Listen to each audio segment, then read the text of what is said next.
नमस्कार आदाब, मेरा नाम है सरवत। आप देख रहे हैं सेहत ललन टॉप का हेल्थ शो, जहां बात होती है हमारी और आपकी हेल्थ की। पहला सेगमेंट है हालचाल। आज बात करेंगे औरतों को होने वाले ओवेरियन कैंसर के बारे में, इससे कैसे निपटें। दूसरा सेगमेंट है तन की बात, क्या उंगलियां चटकाने से अर्थराइटिस हो जाता है। और तीसरा सेगमेंट है खुराक, यानी एक झकास सी हेल्थ टिप, जैसे कि आपको पता है गोभी कितनी कमाल की चीज़ है। हिमांशी को मेनोपॉज हुए कई साल हो गए थे, 50 की होने वाली थी। मेनोपॉज के समय ऐसी कोई दिक्कत नहीं हुई थी, पर आजकल उन्हें काफ़ी थकान रहती थी। सेक्स के दौरान भी काफ़ी दर्द होता था, वजन घटने लगा था, पेट में सूजन आ गई थी।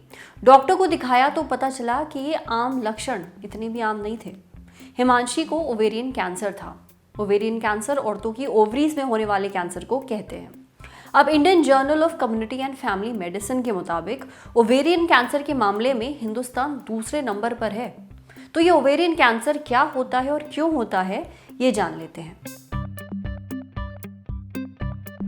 लेडीज़ होती हैं, उनमें पेट में नीचे की तरफ गर्भाशय होता है, उससे बगल में 2 डिम्ब ग्रंथियाँ होती हैं, उन्हीं को ओवरीज कहते हैं। जब इन ओवरीज में इस तरह की गांठ बनती है जो बढ़ती जाती है और आसपास के टिश्यूज़ को डिस्ट्रॉय करती है, और उस गांठ में से छोटी छोटी सेल्स जो है पूरे पेट में और बॉडी में दूसरी जगहों पे फैलते हैं, तो उसको ओवेरियन कैंसर कहते हैं।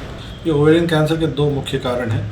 पहला तो हमारा लाइफस्टाइल, जो आज की तारीख में जो ओबेसिटी बढ़ रही है, मैरिजेस लेट हो रही हैं, प्रेगनेंसीज और फर्स्ट चाइल्ड बर्थ लेट हो रहा है, ड्रग्स एंड केमिकल्स जैसे हार्मोन रिप्लेसमेंट थेरेपी का यूज़ बढ़ रहा है, ये एक मेन कारण है। एक्सरसाइजेस कम कर रहे हैं। और दूसरा मेन कारण है जो आनुवंशिक या जेनेटिक, कुछ ऐसे जीन्स हैं जिनमें चेंजेस की वजह से, म्यूटेशंस की वजह से कैंसर की टेंडेंसी बढ़ जाती है।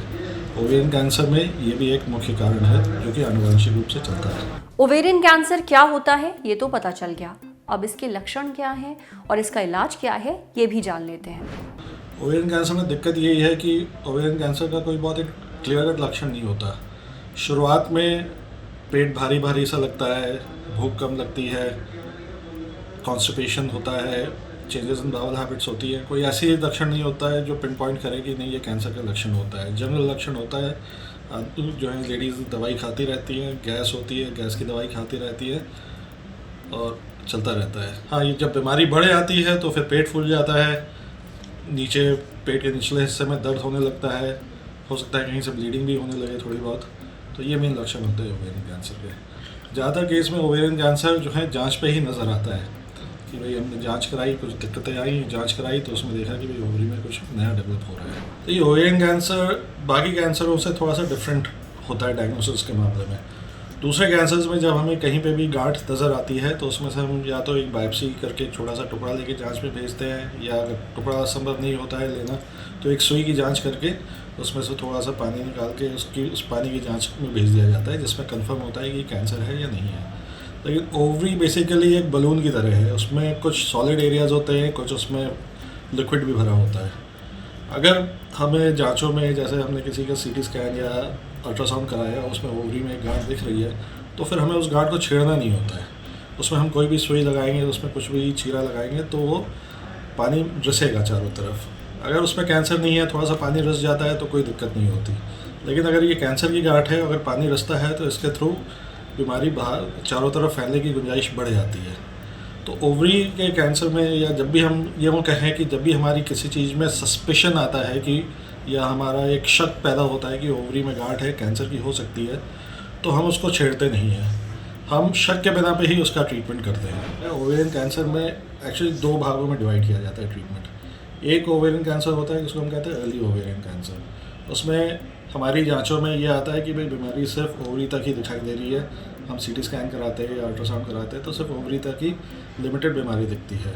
उसका ट्रीटमेंट एक अलग तरीके से होता है। और कई बार ये होता है कि बीमारी जो है काफ़ी फैली हुई नज़र आती है, पेट भर में जो है छोटे छोटे दाने या गांठों की तरह से ओवरी का कैंसर फैला हुआ होता है, उसका ट्रीटमेंट थोड़ा अलग होता है। जो अर्ली कैंसर होता है उसमें जैसे मैंने बताया हम उसको छेड़ते नहीं हैं, उसका फिर सबसे पहला स्टेप होता है सर्जरी।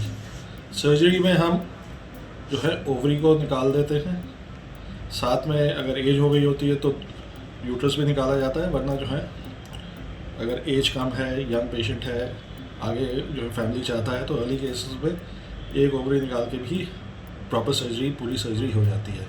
इसके अलावा कैंसर जहाँ जहाँ फैला होने की गुंजाइश होती है, दिख नहीं रहा होता है, लेकिन ये रहता है कि ओवरी कैंसर कुछ जगहों पे फैलता है, जैसे लिम्फ नोड्स, जो ओवरी के आसपास के लिम्फ नोड्स को भी निकालते हैं। एब्डोमेन के अंदर की जो लाइनिंग होती है, जिसको पेरिटोनियम कहते हैं, उसके भी छोटे छोटे टुकड़े कई जगहों से लेके बायोप्सी कर लेते हैं, देखने के लिए कि बीमारी यहाँ तो नहीं फैली है।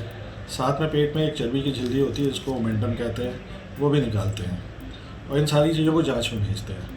अगर जांच में ये आता है कि नहीं, बीमारी सारी की सारी ओवरी के अंदर ही है, कहीं बाहर नहीं फैली है, तो ऑपरेशन काफ़ी होता है, आगे और इलाज की ज़रूरत नहीं होती है। लेकिन जांच में माइक्रोस्कोपिक छोटी सी बीमारी इन सब एरियाज़ में दिख जाती है जो हमने और एक्स्ट्रा निकाले हैं, तो फिर बाद में कीमोथेरेपी से उसको कंट्रोल करने की कोशिश करी जाती है।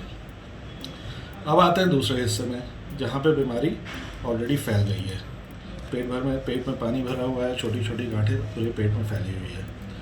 इसमें जो है एक असेसमेंट हमें करना होता है कि इसको हम कितना मैक्सिमम निकाल सकते हैं सर्जरी करके। लेकिन ओवेरियन कैंसर एक ऐसा कैंसर है जिसमें ये देखा गया है कि अगर हम सर्जरी करके कैंसर के बल्क को काफ़ी हद तक रिड्यूस कर दें, तो हमारी कीमोथेरेपी उसमें बेटर काम करती है। कई बार हमारा असेसमेंट होता है तो हमें लगता है कि नहीं, पूरी बीमारी निकालना बहुत मुश्किल होगा, या तो पेशेंट की जनरल कंडीशन कमज़ोर होती है, इतना बड़ा ऑपरेशन वो झेल नहीं पा रहा होता है, या बीमारी बहुत ज़्यादा होती है।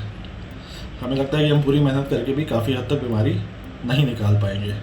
तो ऐसे केसेस में फिर हम लोग पहले दवाइयों के माध्यम से बीमारी को कम करते हैं, और एक अच्छा रिस्पॉन्स आता है अगर, तो फिर सर्जरी करते हैं, और सर्जरी में फिर से वही मैक्सिमम जितना निकल सकता है, एटलीस्ट जितना दिख रहा हो तो सब निकालने की कोशिश करते हैं, और उसके बाद फिर से कीमोथेरेपी द्वारा बाकी बची हुई बीमारी को कंट्रोल करते हैं। ओवेरियन कैंसर के लक्षण अगर दिखे तो उन्हें एकदम इग्नोर मत करिए, सही समय पर मदद लीजिए। अब बढ़ते हैं सेहत के अगले सेगमेंट की तरफ।